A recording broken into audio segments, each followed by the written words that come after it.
Welcome to Keeping Score. I'm Rick Horrow. Each week we bring you insights from the playmakers, deal makers, and rule makers in the world of sports. I'll give you my take on some of the items of the week using my 30 years of experience doing deals for teams, leagues, and players in the $750 billion business of sports. Plus, we'll talk with a central figure in the sports world. The views expressed in this podcast are my own and do not represent the views of Reuters. Let's get started. It's a big week on Keeping Score, big week all over the sports landscape. Why? Well, NFL training camps are starting. For those of us who believe the NFL never sleeps, well, we kind of slept walk through May and June, and now it's for real. Hall of Fame game, couple weeks away, preseason start, couple weeks after that, and then the regular season starts.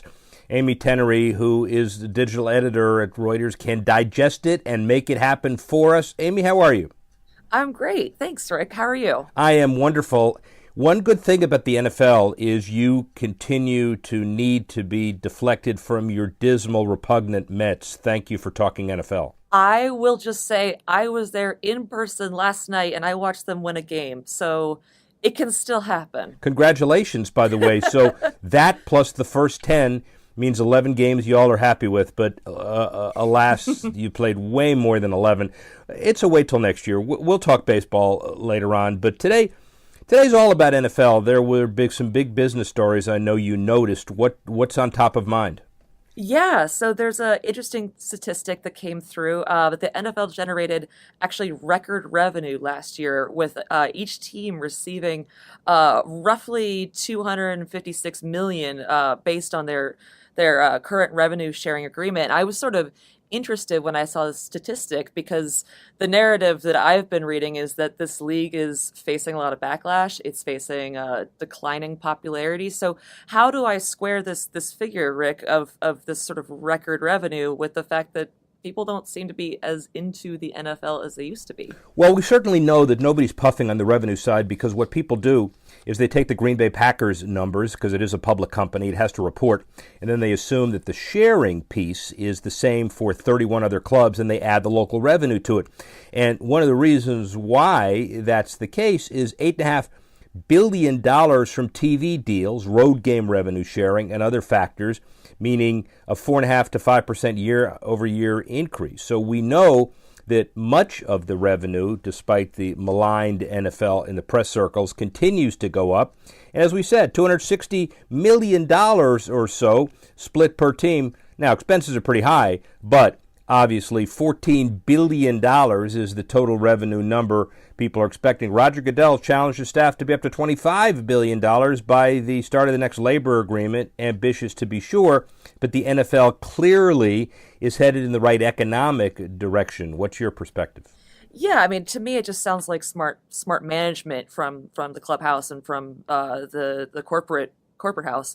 My one, if I'm in their shoes, my one concern is what kind of bumps in the road am I facing ahead? I know one issue in the past has been the controversy over kneeling during the national anthem.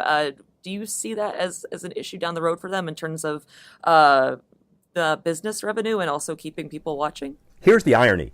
Franchise values now on average worth about $2.5 billion. That's a lot of money. The Carolina Panthers sold for nearly that, so it's been validated by the market. It's about an 8% increase, according to Forbes and otherwise. And here's the other issue about that.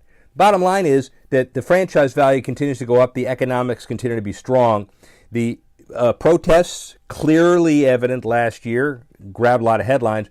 But the NFL did create a committee. Malcolm Jenkins and other players said, let's figure out how to use up to $100 million and deal with the issues that we're protesting about, juvenile justice, bail reform, and on and on and on. So it doesn't mean the protest shouldn't be continued. It does mean that the league has really listened, and it is, in essence, maybe unfortunate that there's a lot of the issue now over the policy of who kneels, who doesn't kneel, and we thought in many ways we're behind that. Maybe it takes a president tweeting about a $40 million commissioner to keep this elevated, but it's not going away as much as, in my mind, it probably should, given the fact that there's really been some action on top of it. What do you think? Yeah, it certainly seems that way, and it really, as you mentioned, every time that Donald Trump tweets about this, the news cycle continues all over again. I think that you're absolutely right that when the NFL makes tangible moves toward addressing the issues that are a part of the protest, that's part of the solution. I certainly would like to see the players be allowed to do whatever they want to during the national anthem. But as you mentioned, I think it's going to continue to be an issue for the NFL going forward. Certainly, so long as President Trump continues his social media tirades. Well, and I guess it's important, and I'm not minimizing it, but the biggest issue now is how to continue to have support for the game and how to make sure the millennials and the kids continue to play. And so we went to the source at the NFL, the NFL's VP of Youth and High School Football. His name is Roman Obon. He is quite a story. Grew up in the Cameroons. He moved to the U.S. at an early age, two-sport college athlete. He played college football at the University of Louisville, four-year letterman, three-year letterman in track and field, and on. To make a long story short, he won the Super Bowl with the Tampa Bay Buccaneers, spent many years in the NFL, and now he's an executive, not only with an international flavor and perspective, but he certainly has youth, high school, and other football kind of in his administrative hands. So we'll talk about his issues as we hear his interview, but glad to have had a chance to talk to Roman Obon. Here he is now. Quick feet, big guy though. So you played soccer, and then what happened? Talk about that. Yeah, I grew up in the neighborhood. We had a lot of tall guys, and I went to high school with guys that played at Georgetown, and you don't realize the talent pool, growing up in their urban areas until you look back on it. But I probably was a little too slow for basketball, too many fouls. I played CYO ball and what every kid does. Right. And then I didn't play organized football until 10th grade. But the rumor has it there was some deception involved in getting your mother to give you permission to play. What was the deal? Yeah, so we summer before 9th grade, we went on a vacation. I was in Atlanta with my aunt, and then we came back like the day before Labor Day, and I couldn't actually sign up for football because my mom didn't know. It started like in August, the tryouts and all that stuff. So I had to wait until the next year, and she actually didn't want me to play. So I remember as a kid watching an old episode of General Hospital, like the Luke and Laura days. And then you're going to link back to the end of this. So General Hospital, how did that relate to football? What happened? So there was an episode where someone took a signed check, put a piece of paper over it, and traced the signature, and then practiced the signature. And so I actually forged my mom's signature, consent, so that I can play organized football. And so she didn't know that I was playing football until I think someone called her to ask if she could volunteer. Will she be volunteering this year as a mom, for the concession stand for the varsity games because it was JV. Right. And she's like, well, what concession stand? I said, what are you talking about? I said, well, your son's on the football team. He's like, no, he's not. And then so we had to have a little discussion. She thought I was going to the library, and I was actually going to football practice. And at what point in your career did you decide to take the fork of an athlete versus a bank forger? Which one? Where were you going there? All my signature forging stopped at that moment. So God bless you. No longer did I ever engage in that activity. Which is also good for the Bucks and everybody else you played for, right? Louisville and all of that. Exactly. So Louisville and Bucks and Super Bowl and your history is incredible. But the on-field, off-field dynamic, you're obviously very well academically trained, and you understand what it meant to be a successful business person as well. When did that all start?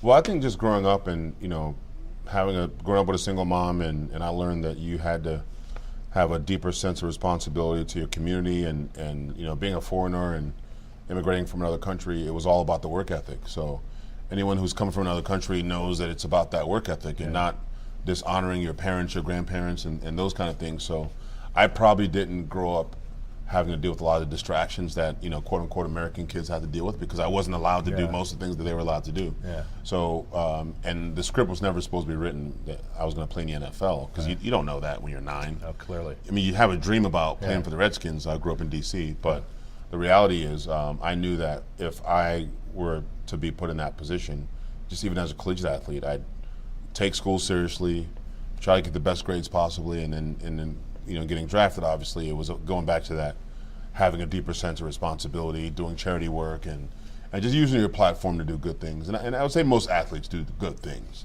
Well, we'll talk about the specific good things that you're doing with your foundation. But at that fork, it's clearly not just people who are born in other countries in a sense of what they need to do to overcome or not. It's professional athletes or athletes who feel empowered and entitled versus ones that are a little more balanced. So advice for the kids that are out there who realize that we could be, we couldn't be. What's the path to success as far as keeping the focus? Well, it's hard to, and I think going back to the third world country work ethic thing, that's obviously my story, and I took ownership of that. But I would say in this year, in 2018, 2019, you still have to take ownership of your own narrative. You still have to work for things, not expect them, no matter what opportunities your parents provide you. I think as a parent, you have to be realistic with your kids about their expectations. I think that's where you start to just build confidence in kids. And the things that you learn in football, the whole getting knocked down and getting picked back up again, like if you really believe that in life, if you really practice that, like you'll actually be a lot more successful than people who weren't a part of that. Right, those now, type of sports. Now you come full circle. Now you're pro, Super Bowl champion, college, all of that, and you're inside the NFL as the VP of Youth and High School Football. What was appealing to you to take this, and kind of what are your responsibilities today? Well, back in 2010, 2011, I'd been out of the NFL for a couple of years at that point. I was doing a lot of things in the community. I was coaching my kids. I was starting, flag business and trying to, kind of forge my place in the marketplace. And I was doing a lot of different things. And then there became an opportunity for me to work at the league office, to come in as director of player health and safety in the youth football vertical. And I felt like I selfishly wanted to say, how can I create a better environment for my kids when they get older, because they were playing football and they were in the middle of it, right? Then I had an 8th and a 5th grader at the time. And so I saw the discussion was inherently negative about football. I knew the reality for me about what football did for me and what it still does for a lot of kids, a lot of families, just growing confidence in a kid who couldn't speak English. I mean, I learned watching Happy Days and Three's Company and all those sitcoms. That's the way you learned English? Well, that was how I practiced. But by the way, you've come a long way since then, just so you understand. But, I think there's a narrative, obviously, about football participation now, but I think that the reality is, you have to make the choice about what's best for you at your dinner table, not based on a New York Times article or any media article or any narrative, but like make the decision based on what's important for you. But in 2011, you were faced with having to make sure your kids were growing up right. Yeah. But yet you also saw the numbers, Pop Warner or otherwise, the declining participation in youth football. But yet you went further. You tried to create programs to actually build it up, which got the NFL's attention. So what motivated you to actually sit there and do something about it? Well, again, again, my kids were younger at the time, and they played flag, and I felt like the volunteer dads, so to speak, weren't exactly doing everything the right way. And it wasn't just enough that I played in the NFL, because I was just a dad at that point. Right. And so if I didn't educate myself, equip myself, learn best practices, learn how people are, how the game is being taught better, coached better, if I couldn't be a better mouthpiece for the way football should be in the future for my kids, then I wasn't doing a good job. And so that escalated into me. I ended up working for the league office, but I think I'm here because obviously the credibility I bring to the table, but also I'm still learning. I'm still talking to parents. I'm still helping make sure all 32 teams at the NFL are doing things in a way that is aligned with what they need, what football needs, and I think they're happy with some of the results. We still have a long way to go, but I think I'm happy thus far the success we've had. Well, the learning is difficult even if the situation was static, but yet we all understand over the last 7 years since 2011, all of the discussions about the safety of football and some of the new scientific evidence, and always said that the NFL has attempted to be one step ahead of the science, which is a great goal, but it's easier said than done. So is football safer today than it was before? What's your general take on that issue? Football is safer today than it was when at a time that was a lot less regulated. There was no heads-up football 20 years ago. There were no regulations. There were no heat acclimatization rules. None of those things existed, and football wasn't under the scrutiny that it is now back then. So, and then from just a game development standpoint, you've got a lot of what's called space football. So a lot of spread, a lot of passing, a lot of tackling in space. It wasn't. You don't see a lot of just downhill power and ISO and that we grew up on, obviously. But I think because the game is played differently, it's got to be coached differently. It's got to be taught differently. Parents now are a lot more savvy with technology. You've got to use those things, right? Training manuals, updates, and all those things are ways that parents now can engage with the sport. And I think it's going to make the sport better, despite the discussion, because there's different reasons why the participation declined, not just a safety perception. Clearly. But also, I think one of the things that's happening, and agree or not, that their perception has driven USA Football, Pop Warner, all the organizations that really care about the kids into things they were doing already, but they're doing them even better. The temperature issues, the water issues in practice, as we said, the heads up, the way to hit, all of those issues. So, and it's not just heads up football. It looks like everybody who cares about the game is doing some of that. Yeah, absolutely. And I think it's you have to do those things because people demand more answers. They demand, there's a lot of information 24/7 on your phone, on the internet, and all those things. So I just think it's important to make sure that you're educating yourself properly as a parent, no matter what sport you enroll your kid in. But if you're going to play football, if you're not going to play, make sure you're doing that based off of your own research and not opinions or anything like that. So for those of us who don't know the details of heads up football, it's a combination of a lot of often on the field stuff. It's the tackling education, it's coaching education. Talk a little bit about what the program entails broadly. Well, broadly, there's different pillars of heads up football, and it was created a few years ago as really an answer to parents that needed answers. Right. So it's heads up football is blocking, tackling, heat acclimatization, sudden cardiac arrest, talking about how to coach different positions, resources, tools, practice guidelines. All of those things are part of heads up football, and it's been adopted in every state nationally, and it's been taught to probably 85% or so of youth leagues that USA Football is defined as a youth league. Right. So anybody connected with the industry, we've all seen it, have been asked by parents regularly, should they let their kids play football? What's your answer? Well, I made a decision to let my kids play football. I think I had a son. My older son didn't play until 7th grade. My younger son played in 5th. He just didn't like a lot of other sports. He wanted to play football, so I trusted what was being taught. And I think you have to make that decision based on what's important to you at your dinner table. I know that there's a perception of parents are less likely to let their kids play, but if their kids want to play, they're more likely to allow them to play if they want to. And so I think it's really about making sure the parents have the right information, and it's not perception based off of articles or things that are going on with former NFL players. I mean, I don't think there's a correlation between a 50, 60-year-old former NFL player and a 5-year-old, because that 5-year-old is going to play a different game than the NFL player did.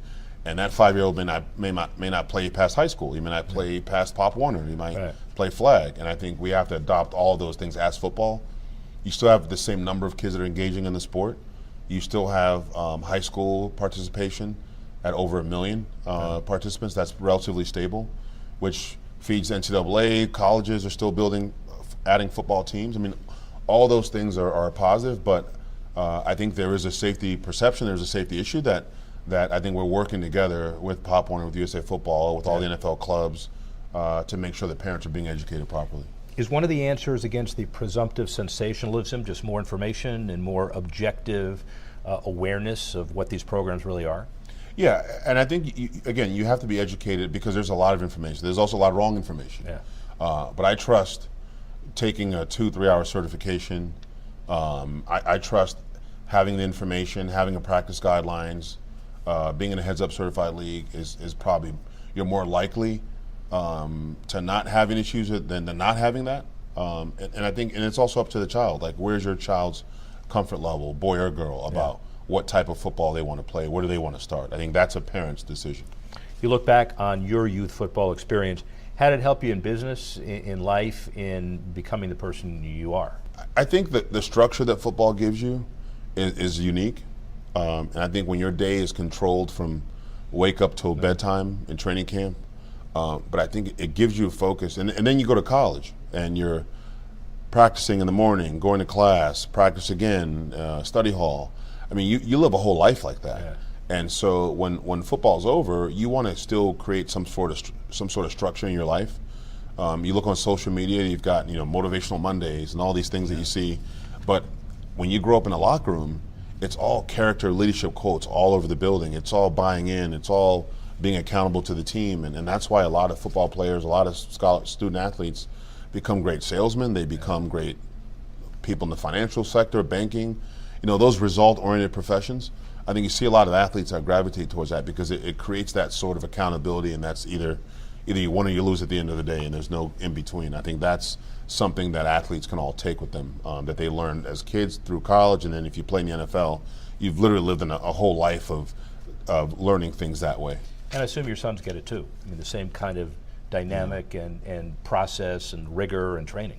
Yeah, and I think, one thing I've learned, when you have a different generation, we grew up yes sir, no sir, and because I said so. Mm-hmm. Yes ma'am, no ma'am. Now that doesn't work anymore. It doesn't always work, but for me as a parent, it's now, we're doing this because, and this is why it's important. Yeah. And I think that's a way you've got to, now I don't negotiate with my kids, but I do explain why. Yeah. And I think that's fair. I mean, it's a different era than it was 30 years ago. Shift gears, but only slightly. So you and your wife, Linda, really committed to philanthropy. You started the Obon Foundation 15 years ago. Talk a bit about it. We started, as a player, my first 5-6 years in the league, you kind of go to everyone's charity event, everyone's hospital visit, and you kind of do a lot of different things, and you lend your name to everything, and then at some point you say, this is what's more important to me. I was born in Cameroon, like you said, Cameroon, West Africa. My wife's family's from Haiti, and we thought it was important to really help kids back home like us, and it's not whether or not they're going to be football players, because you've got girls, you've got everybody, but it's being educated, having the right amenities, books, and having computers. I mean, things that people take for granted here. We felt it was important to do that for kids overseas. 5 years from now, what are you doing? What's your life look like 5 years from now? Man, you want to keep serving and leading the game and doing things that make sense for you and hope just that you're making an impact. And if it's done in a corporate setting and in this type of environment, that's great because people see your work. And if it's not done in that, that's fine too. But I think there's a lot of opportunity, and we still have a lot of work left to do to really kind of reshape the perception in this youth sports landscape, youth football. Well, that's important, but there's one other add-on to all of this as we hear you think through some weighty issues of the day as a former player, a minority, which is also very important, but there's a legacy in this game, and there are people that are going through some turbulent times now, and the game needs some thinkers who have access to the top officials at the league level, team level as well. I assume you thought about a lot of that as well, as far as the league and what it means. No, I have. I mean, I think the game is important to me. Football is important to me. The NFL and this building is important to me, and I think it's important that we're constantly doing things that evolve the game, and we're ahead of the challenges and not reacting to them. I know sometimes with 24-hour news cycles, it's tough to do that. Yeah. But and then the way people receive information now, we went from reading the paper to debating to now we debate about opinions about the story, and we don't even know what the story is. So people don't read the paper anymore? No, I don't. You read snippets on your highlights. Exactly. Yeah, exactly. But again, as long as you're serving in a meaningful way and in a way that's important to you, and I think the NFL needs that. I think society needs that level of accountability as well. So you're watching the games and you're watching the lines, because I guess that's what you focus on too. Are people playing the game the way they should, broadly defined? It's a really hard question, but when you watch it, are you kind of excited the game's in good hands and moving in the right direction? From a football standpoint? Yeah, I think, and I've spoken to some of my old basketball guys about this, where you say the game's become more athletic, but you had more football players like 20 years ago, right? You had, the guys that would play hurt and all that stuff, and I think that's not, that's an anecdote, but I think it's my generation dealt with different issues. This generation is dealing with different issues from a quality of game. I mean, players now want more expression. You should applaud that, and as long as they're using their platform for good, that's always a good thing. But just from an X's and O standpoint, all the scoring and all the passing yards, and you feel bad for some of the old quarterbacks. Yeah. I remember Joe Theismann. I don't know if he threw the ball 15 times a game when I was watching it as a kid, watching the old Redskins. But now, I think Drew Brees is going to probably second or third all time by the time he retires if he keeps throwing that ball. Wait till my buddy Larry Little talks to you about Bob Greasy throwing 7 passes when he wins the Super Bowl. It's like, I'm standing here, but I'm good, and that's how he never got hit. Look at him. So the game is in really, really good hands with people like you stewarding it. Roman Obon, thank you. So Roman Obon moved at the age of 4 from the Cameroon to the United States, settled in Washington, but he's so much more than an international ambassador of the game. What struck you as most important about the interview, Amy? One point that he made that I thought was interesting was he was discussing some of these older retired players who are in their 50s and 60s who are facing chronic physical ailments that can more or less be traced back to their time in the league. And the point that he made was that these kids shouldn't look to them and have anxiety about playing, because he says the game is entirely different, that they have heads-up football now, that they have all these other precautions that didn't exist back then. I have to admit, I was a little skeptical, and I'm curious to get your perspective. Do you think the game has actually changed that much? And if it has it changed enough?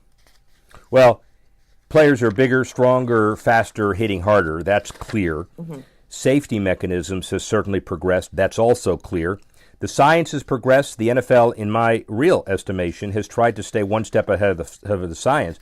And as to whether Roman Obon has a perspective that we should understand, his sons Andre and RJ are talented. RJ already has Division I offers. He was a strong proponent of youth football, Pop Warner football, and will continue to put him in the game. And I can't think of any stronger endorsement than saying, my kids are going to play youth football, notwithstanding what I'm hearing. He's active in community outreach in Africa. Obviously, his wife involved in Haitian stuff. And so it's very important to understand that these are folks who have a lot invested, and the NFL is not perfect, and I'm not an apologist for this, and every concussion scientific survey is met with some, here we go again, but the NFL certainly is taking this seriously. Yeah, no, clearly the fact that his role even exists shows that they're taking it seriously, I think, because as we have seen, despite these efforts, youth participation has declined in football. Now, that could be attributed to any number of things. It could be attributed to interest in other sports. It could be attributed to the fact that maybe some parents maybe don't trust the sport to be as safe as they used to. In your mind, what are the next steps that the league needs to take in order to bring kids back into the sport and get them more excited about playing football? Well, I know a clarion call for further action. I had been on the board of Pop Warner and involved in their business and understand how important those numbers are to them, because that's their lifeblood. USA Football as well. And it starts at home, the perception that football needs to be safe. Also, various types of football, flag football programs, global international football programs. There are a lot of other ways to get kids involved in football short of tackle football early, and it's all compatible. And the other piece of this is that the media has to be active, not talking about positive publicity. I'm now talking about media platforms, the idea of internet vignettes, what the NFL means, kids education, both male and female. So it starts not only with the safety issues, but it also starts with immersion of NFL at a young age, because it's a competition. Roman Obon admitted that it's now the fact that youngsters have so many other choices now, and it's not just football, but it's also how you play and how you watch. And we have the same issues when we talk about youth tennis. We'll talk about it at the U.S. Open, and basketball and others. How do you make sure that athletes continue to come to the game and strive and thrive? And I think that'll be one of the big issues as we move forward. For now, Amy, thanks for your opinion, and obviously Roman Obon, very important, very significant. Rick Horrow, Keeping Score. See you soon. Thanks for listening to this edition of Keeping Score. Our producer, Alex Cohen. Associate producer, Freddie Joyner. Assistance provided by Carlos Swadek, Tanner Simpkins, Jesse Leeds, and Jamie Swimmer. And the executive editor of Reuters Digital, Dan Colarusso. I'm Rick Horrow. Thanks again for listening. See you next time on Keeping Score.